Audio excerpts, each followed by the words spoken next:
Hey, welcome to Cattle Talk this week. I appreciate you tuning in this week on Thursday nights each week here at Cedar Creek Homestead, and all we talk about is cattle. And there's a lot going on right now. It's summertime. If you have cattle, or in fact, if you're a farmer or a rancher, you're busy year-round, but summertime, this is when you are extremely busy. And the reason is you're getting ready for winter. And it's kind of like if you're farming, especially if you're raising cattle, you're getting prepared for winter, because there's always something you're preparing for. But you get prepared for winter because you got to have enough hay and other things put back to feed your cows through the winter. If you wait and try to buy the hay throughout the winter, like a lot of folks do, they'll run out of hay, and then or you'll pay really high prices. So you got to get in a habit of, if you're ranching, you know what I'm talking about, but buy your hay now while hay is plentiful. Right now they're baling hay all around me. There's several people got hay for sale. We're going to move this week. One of the videos I'm going to show here a clip of moving hay this week. And I've purchased my neighbor bales hay, and he's baled up 150 bales so far. Doesn't have it all baled yet. I need 300 bales to make it through the season here, through this winter. And we feed, the title of today's video is Prepping for Winter. And during the winter months, our months here, where we are here in Oklahoma, in the eastern part, east central part, I guess you'd call Oklahoma, green country they call it, in these hills here, we have December, January, and February. That's our 3 worst months out of the winter. And during those months, really, because of the way weather has changed, it seems like that January and February, and sometimes even into March, starts getting kind of warm. Or not warm, but is colder, and we need more hay. So, but I'm trying to get my haying time to a minimum. So I got to prep for that. And one of the things we do here is, this is July, so starting in August, that's just 30 days away, I've got to start preparing. In fact, I've already bought some seeds for it, some ryegrass seeds, and I'm going to have to get probably a ton or so of wheat seeds. And I'll start getting prepared here to plant wheat. What I do, it's just for grazing. And that wheat will start germinating and coming up. The wheat more so about September. The ryegrass, I like to do it in August. But I've got a wheat drill. You can get a wheat drill through the NRCS here. They have a wheat drill that they will rent you for a very fair price. You know, if you go buy one of those, it's expensive. The one that I use is actually loaned to me from my uncle that don't use it anymore. So I'll take it and I'll drill. It's not the best thing in the world, but it's free, so I'll take it anytime. But you go, what we're doing is, I want to plant wheat, get it started, so in November when we get a frost, sometimes in October, sometimes it's on up in November, we'll get a frost and the pastures will start dying down. The Bermuda grass will quit growing. Usually here, I'm sorry I'm sweaty, and gotta wipe my face here. Our Bermuda grass usually starts slowing in September, and by the 1st of October you've about got all the growth that you're going to get out of Bermuda grass. And that's what we primarily have here for pasture, besides the weeds and fescue and clovers and things like that. So just to tell you a little bit, it seems like you're always preparing, and right now we're preparing for winter. If you're into cattle, you know, if you are in farming and ranching, you realize there's always work to do. There is always something to do, and you got to be looking ahead, months ahead, because if you don't, you're going to be caught by surprise. The next thing you know, it's haying time and you won't have your hay. Or if you feed grain, if you supplement with grain, and we do here, we supplement with grain. But you got to have means of feeding it, get everything set up, get your equipment maintained. I mean, it's busy, busy. And this time of the year, not only are we doing that, but I raise a garden, and I have a business. And so, boy, by the time I get all that done, I'm a pretty busy beaver. We usually don't come in the house till after 9 o'clock at night. And it's just that you're busy. And I need to get more lights on my tractors and stuff, and I could probably do a whole lot more later. But if you're new into cattle, you'll get the hang of this pretty quick, or you'll lose out, but you've got to be preparing for winter. Really, you got to prepare just continually, but right now we're preparing for winter. And that's the hardest time. Right now, I have no trouble with hay because I've got gobs of grass all over this place. But it's already July. In 60 days, approximately, our grass is going to start slowing down. So one thing I do is I'll take an area, I'm letting the cows graze on it right now, but come the 1st of August, I will lock this part of our pasture off, and I will let it grow up. And they call it banking the grass. And what the purpose of that is, because now I'm getting more grass than the cows can eat.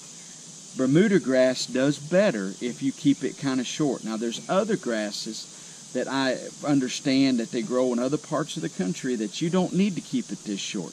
But Bermuda grass likes it. If you keep your yard short, if you got a Bermuda grass lawn, it will do better if you mow that thing short. And so the cows, but they'll get to where they can't keep the Bermuda grass short here. Because it just, right now it's banking up on them. So there's no need in running them over all the pasture. So I could cut that for hay. And it's about, there's probably 30 acres, roughly, that I will keep them off of. Now, that don't sound like a lot, but that particular field there will make 40 or 50 round bales of good hay come fall. If I was to want to cut it, or in the spring. In fact, I'll fertilize it, and that's what I have to fertilize it to get that many bales of hay off of it. But if you figure, if you bought that many bales of hay, you have to pay all the operating equipment. So what I'd rather do is it'll cost me about $500 to fertilize it with some urea, nitrogen, and I'll go in there and put that down.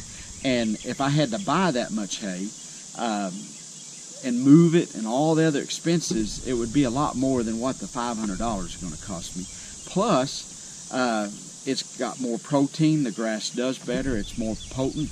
And when it comes time in November, December, when we don't have nothing left around here other than putting out hay, I'll start opening that up. Last year I sectioned that area off with an electric fence, and I would move them to one area, and then a day, 2 or 3 or 4, actually I moved them a week at a time. The whole month of November I moved 1 week at a time, and then come to December they pretty much had that ate down, and I started feeding hay in December, and I'll feed December, January, and February.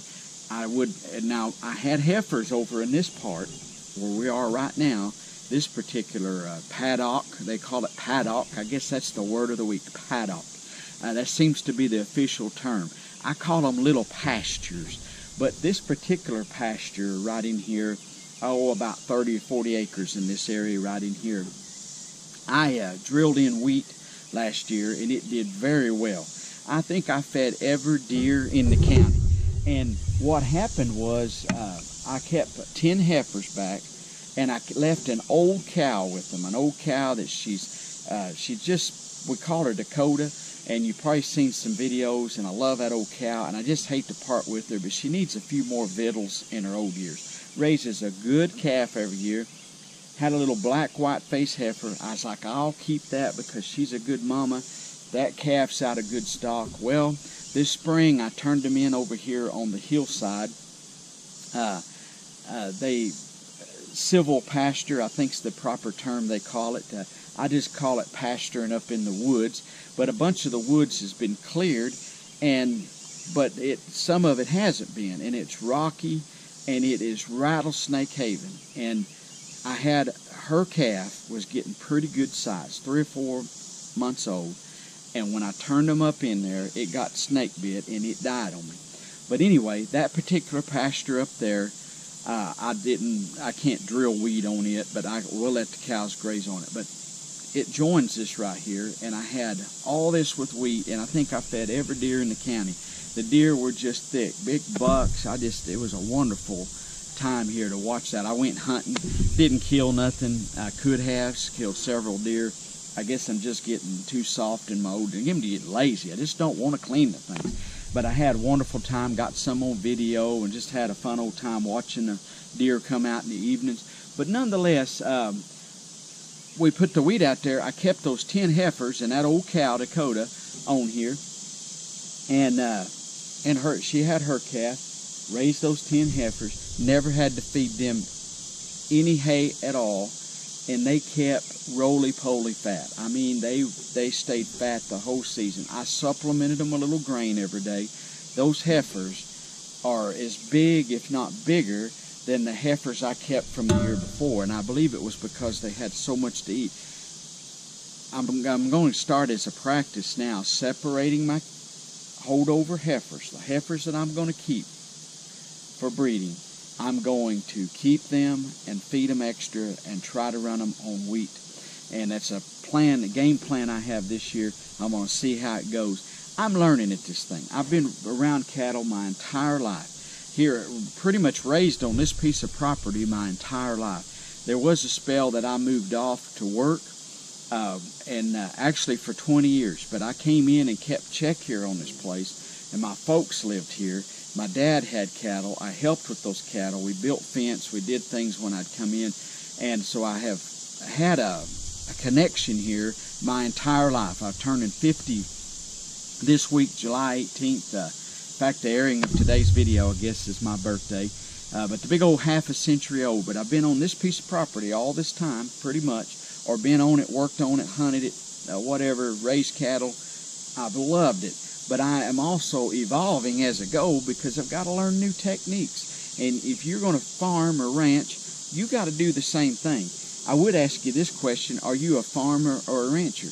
My grandpa used to say that he called us ranchers. He felt like it was more prestigious if you were a rancher. But he had been a row crop farmer. He had equipment and old equipment, old-time equipment. Most of it was horse-drawn equipment. But at one time, back in his early days, he was very set up, and he farmed a lot of the land down here on the bottoms. And he grew corn and stuff, but it would flood before they built the dams. Now, this year it flooded too, but he would farm all that up through here. And then he ended up with this place. My great-grandfather bought it. I've told the story a lot of times. He gave it to my grandpa. My dad got his portion inherited. He bought his siblings out, and since then I have bought the place from my parents. And so I'm very thankful to have it. But nonetheless, I feel I'm a farmer and a rancher, even though my grandpa got to where he wanted to be called a rancher, and I think it's because he thought that was much more prestigious. But I tell you, it seems like the farmers fare better around here. At least they drive better vehicles than I do, the actual row crop farmers. So, but not that that makes any difference, but I am a farmer of grass. I've got to be able to grow grass, and that is a year-round thing. The farmers that grow crops over here work at that year-round. You would think they just come in the spring. I have friends that have big, huge farms. They raise thousands of acres of corn and soybeans and wheat. And it's not just come plant it in the spring, harvest it in the fall, and you're done. They work at it year-round. In the fall, they'll grow cover crops. They'll grow radishes and things to help till the soil. They do a lot of no-till, but they'll come in no-till in radishes, those big long tillage radishes, and they'll put them in, or turnips or different things, and they'll grow. They're always working on their place because they're farmers. And me, I'm working year-round on this piece of property, seeing to it that the grass grows. So I'm really a grass farmer. Without the grass, and I will tell you something here on this piece of property that we use here, used to would have ran about 20 head of cattle. That was all you could have expected.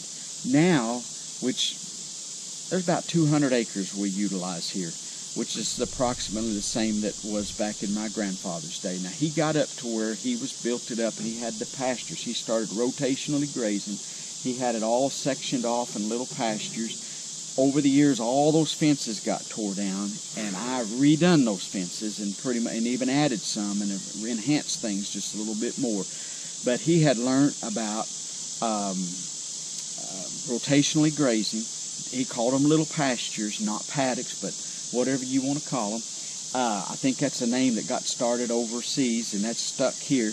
But he would rotationally graze. Well, he got up, when he passed away, he could run about 40, 45 head. He had to feed hay in the winter just like I do. Now, I'm able to run I could run 100 head here on 200 acres. I could run a cow for every 2 acres. Now this time of the year I have over 100 head because of all the calves. But in the winter I try to have all the calves sold and just run my cows and bulls. And you're looking around 85, 87 head right now. And I'm going to build up to 100 head. I feel like when I build up to 100, I'm going to try to go and buy an additional piece of property. Right now I have some that I can use and some I can use for free, some I lease. But I'm working on building this place up, but it can handle a whole lot more because I've worked at it and my dad's worked at it. But I've been back here living here for going on 12 years now. And in the 12 years I've been here, through research that I've done, looking at Oklahoma State University, the Noble Foundation, there's all kinds of stuff you can study about. You know, I sound really sophisticated with it, but there's studies they've done that shows you what to do. So go out and study how to get your pasture built up. I also fertilize. A lot of people are against fertilize, but I'll spend a couple $1,000 a year on fertilize. But if I went out and bought another, say, 100 acres of land here, you're looking at this land here, we had it valued, and it was almost $3,000 an acre for the property here, what it had appraised. So if you take and went out and bought 100 acres, that's $300,000. I don't know in my lifetime I'd ever make it pay. I mean, I'd have to, most land around here that you would pay that kind of money for is not the best pasture in the world. They've let it grow up, it's not been maintained, and it would take me 10 years to get it going, and I don't think I could run enough cows to ever pay for that property. So here I'll spend a couple of $1,000 a year on fertilize, and it enhances my property, makes it even better. In fact, I think, you know, I could get by without fertilizing this year. It is growing so well. But come about August, I'll fertilize because I want to really shoot it to this grass. I want it to come on. It starts getting a little drier then, but we'll get some little rains in August. Now this year may be different. We may have floods this year, but I want it to shoot especially to that pasture. Now on it'll cost me about a ton of fertilizer, which is $400 or $500 to do that banked pasture I talked about earlier. But I'll go ahead when I get it. I'll get a buggy of fertilizer. I'll come out here to run me a couple $1,000. I'll fertilize everything. My Bermuda grass, it'll help it continue what life it's got. It'll help my ryegrass, my fescue, and it'll help the rye too. Everything out here it will enhance that I plant, and it'll come on and give it a boost. But if I went and tried to buy the equivalent of $2,000, would not even buy me 1 acre of property. So think about that when you're talking about fertilizer. Now don't just waste it. If it come August, I have so much grass here that, I mean, it's knee-high everywhere, and I've got some area now that is that. In fact, that banked area is. I'm going to run the cows on it some more and get it ate down. I'll probably really graze it down the next 2 or 3 weeks a lot and get it ate down, and then bank it the rest of the time and let this kind of bank up and come along. But right now it's doing great because we're getting lots of rains. But not two years, there's never 2 years exactly alike. And you know what I'm talking about. If you've farmed, ranched, if you've gardened, I mentioned about farming. I believe if you're a gardener that you're a farmer. You may not be doing it for a living, but you're doing it to sustain yourself, or even if you're just doing it as a hobby, don't really make no difference. But preparing, and so we're preparing for winter. And are you preparing for winter? And so you're kind of like you're a prepper. A farmer, a rancher is kind of like a prepper. You're always preparing in advance. You don't want to wait till the last minute. So I've got it in my head, mark down what I need to get done. But as I get older, I get forgetful. So maybe I need to start marking things down. I use software. One day I'll share that with you to keep record of all my cows. But it has stuff you can put on a calendar and make notes of things that you've done and things that you want to do so that you're not forgetting. But sometimes I have sat down with a piece of paper and just made goals out for the year. But I need to get on my calendar and put, okay, 1st of August, I need to start planting rye. I need to fertilize, blah, blah, blah. You know, I need to take the bulls out the 1st of August. There's so much stuff that you got to do that you're preparing. But we're preparing for winter here on Cattle Talk this week, and I certainly appreciate you watching. And we're going to show you a short video here of moving some hay to what we're doing out in the hay field. And then I've got some video of just walking through the cows and moving them from one pasture to the other, or from one paddock to the other. And anyway, hey, we appreciate you watching this week. I hope you're having a wonderful week, and hope you enjoy the videos. God bless.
Got to move all this hay up here to the hay pen.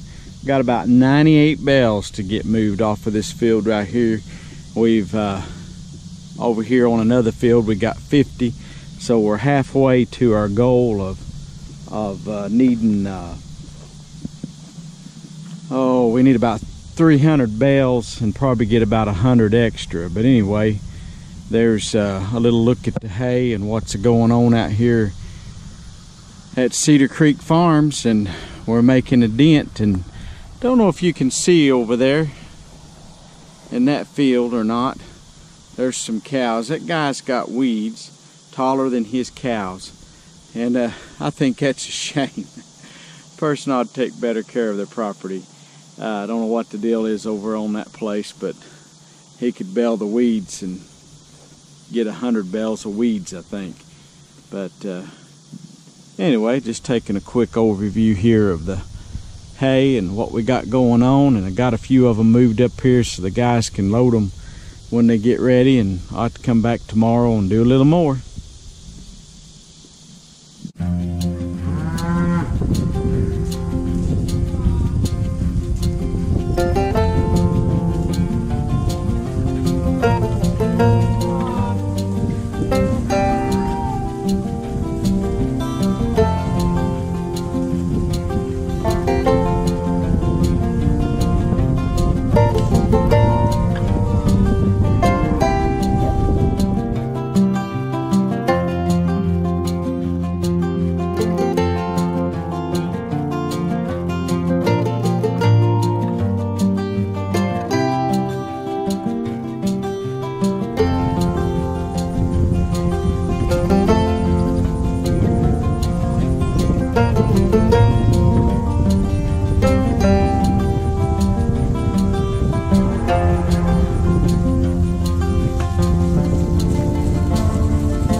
Hey, that's all we have this week for Cattle Talk here at Cedar Creek Homestead.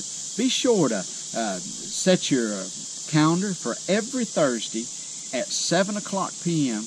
And if you haven't already, subscribe to our channel. We'd certainly appreciate it. Thank you for watching. We'll look forward to seeing you right here next week at 7 o'clock for Cattle Talk. We're gone.